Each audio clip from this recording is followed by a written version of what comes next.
Penguin Random House Audio presents The Anomaly, a novel by Herv Le Tellier, translated from the French by Adriana Hunter, read for you by Dominic Hoffman. And when I say you are dreaming, I am dreaming too. Jung-Soo. A true pessimist knows that it is already too late to be one. The Anomaly, Victor Miesel. 1. As black as the sky. March to June, 2021.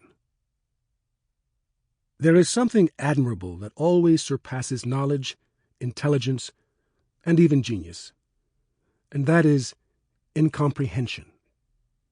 The Anomaly, Victor Miesel. Blake. It's not the killing. That's not the thing. Gotta watch, monitor, think a lot, and come the time, carve into the void. That's it. Carve into the void. Find a way to make the universe shrink, to make it shrink till it's condensed into the barrel of the gun or the point of the knife. That's all. Don't ask any questions. Don't be driven by anger. Choose the protocol and proceed methodically. Blake can do all that, and he's been doing it so long he can't remember when he started. Once you have it, the rest just falls into place. Blake builds his life on other people's deaths. No moralizing, please. If anyone wants to talk ethics, he's happy to reply with statistics. Because, and Blake apologizes, when a health minister makes cuts in the budget, culling a scanner here, a doctor there, and an ICU bed somewhere else, that minister knows that he or she's appreciably shortening the lives of thousands of strangers. Responsible, but not answerable. We've all heard that tune. With Blake, it's the other way around. And anyway, he doesn't need to justify himself. He couldn't give a damn. Killing isn't a vocation. It's a leaning. A state of mind, if that makes more sense. Blake is 11 years old, and his name isn't Blake. He's in the Peugeot with his mother on a minor route near Bordeaux. They're not traveling especially fast. A dog crosses the road. The impact barely alters their course. His mother screams, brakes, too hard. The car zigzags, and the engine stalls. Stay in the car, honey. My God, you be sure to stay in the car. Blake doesn't do as he's told. He follows his mother. It's a gray collie. The collision has crushed its chest. Blood is oozing onto the tufts of grass by the roadside. But the dog isn't dead. It whimpers, sounding like a mewling baby. Blake's mother runs in every direction, panicking. She covers Blake's eyes with her hand, stammers incoherently. She wants to call an ambulance. But, Mom, it's a mutt. It's just a mutt. The collie sputters on the fissured asphalt. Its broken, twisted body contorts at a strange angle, racked with gradually diminishing twitches, dying right in front of Blake's eyes. And Blake watches inquisitively as the life drains out of the animal. It's over.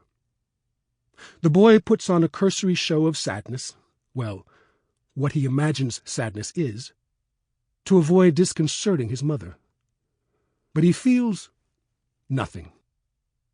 His mother stays by the little body, frozen to the spot. Blake's had enough. He pulls at her sleeve. Come on, Mom. There's no point staying here. He's dead. Let's go.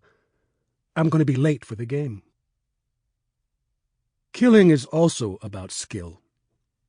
Blake finds that he has all the requirements the day his Uncle Charles takes him hunting.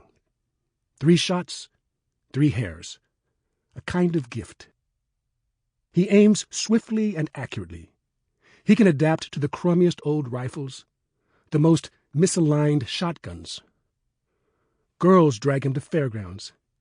"Hey, please, I want the giraffe, the elephant, the Game Boy. Yes, go on. Again." And Blake hands out soft toys and game consoles. He becomes the dread of shooting galleries before opting for a little more discretion. Blake also enjoys the things Uncle Charles teaches him, gutting deer and jointing rabbits. Let's be clear on this. He derives no pleasure from killing, from finishing off an injured animal. He's not depraved. No, what he likes is the specialized action, the fail-safe routine that gels with frequent repetition. Blake is 20, and using his oh-so-French name, Lepowski, Farsadi, or Martin, he's enrolled at a hospitality school in a small town in the Alps. Don't go thinking there were no other options. He could have done anything. He was keen on electronics, too. Programming. He was a gifted linguist. Take English, for example. All it took was a 3-month course at Lang's in London, and he could speak it almost without an accent. But what Blake likes more than anything else is cooking.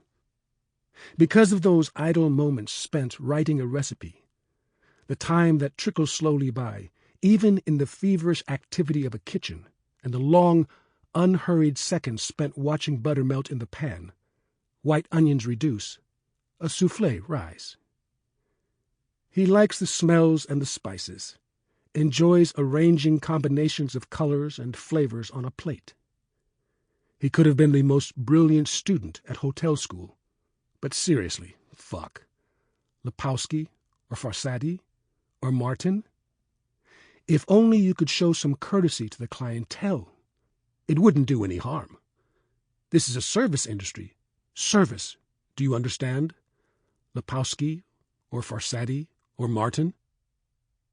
One evening in a bar, a very drunk man tells him he wants to have someone killed. The guy probably has a good reason. A work thing, a woman thing. But that doesn't matter to Blake.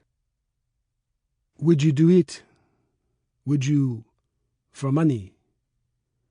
"You're nuts," Blake replies. "Completely nuts. I'd pay you a lot." The figure he offers has 3 zeros. Blake laughs. "Oh, are you kidding?" Blake sips his drink, slowly, takes his time. The man's collapsed onto the bar. Blake shakes him. "Listen, I know someone who will do it. For twice that. I never met him. Tomorrow I'll tell you how to contact him, but after that, you never mention him to me again. Okay?"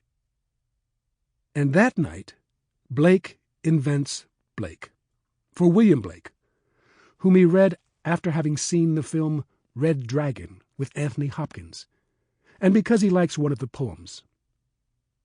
"Into the dangerous world I leapt, helpless, naked, piping loud, like a fiend hid in a cloud." And the word Blake itself, lake, but with a hint of black. Yeah. He was on the right track.